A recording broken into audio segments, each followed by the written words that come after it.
harya ngo wanze ko tubikora Mano nsenga ntago yabyemera yuko ubimpa.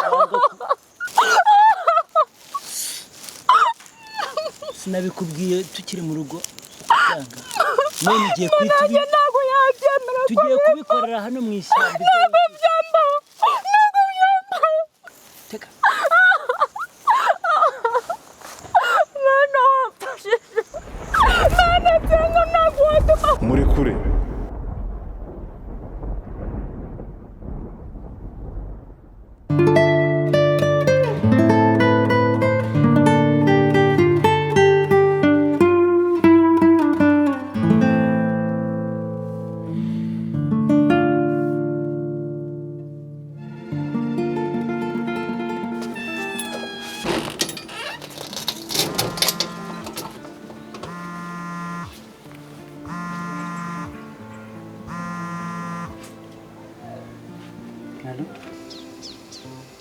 Shira umeze utese.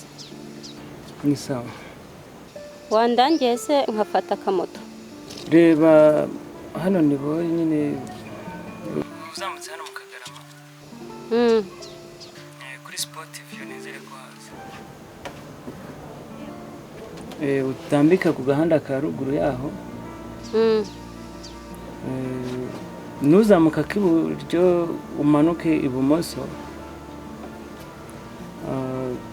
Ndakeka turahita tuhahurira naho ngaho.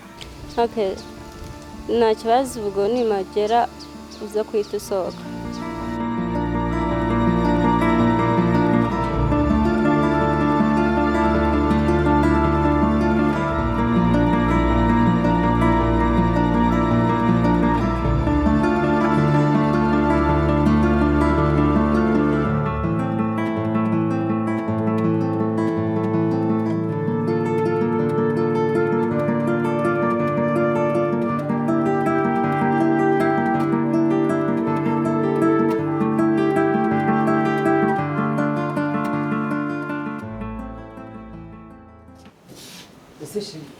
Wisusohoka kakanya none. Aya sheri ndatashye nta kintu twavugana. Ase sheri wajya mu. Oya nta kintu twavugana. Ubu urabizi ibintu twapanze mu myaka iri imbere.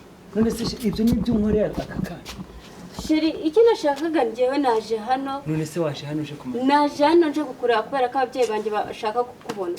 Sheri ibyo bintu urimo kumbwira ntabwo mbizi. Oya sheri reka twumvikane. Ngenda gukunda n'umutima wanjye wose. Naguhaye umutima wanjye wose warawutwaye.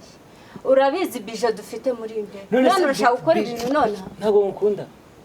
Sheri kuba nkunda ibyo ntabwo bisobanura yuko wahita wihuta akakanya. Okay, sheri ngawugiye. Sheri ndagiye. Sinkukunda. Sheri kuba nkunda ntabwo bivuze yuko twakora ibintu none. Uzi bije dufitanye. Sheri reka umbwire. Iki? Sinkukunda. Sheri kuba nkunda ibyo byenda bizi kandi ndanabyumva. Ariko ntabwo bisobanuye ko twakora ibintu none bitewe na bije dufitanye. None se imba dufitanye bije. Hari undi mukobwa nereta atari wowe. Sheri ndabizi ko nta wundi mukobwa utereta. Ariko ngenda gukunda. Sheri ngawugiye genda. Sheri ndagiye. Uragiye se? Sheri ndagiye.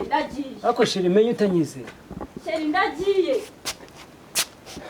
Shu.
harya ngo wanze ko tubikora Mana nsenga ntabwo yabyemera yuko ibibaho.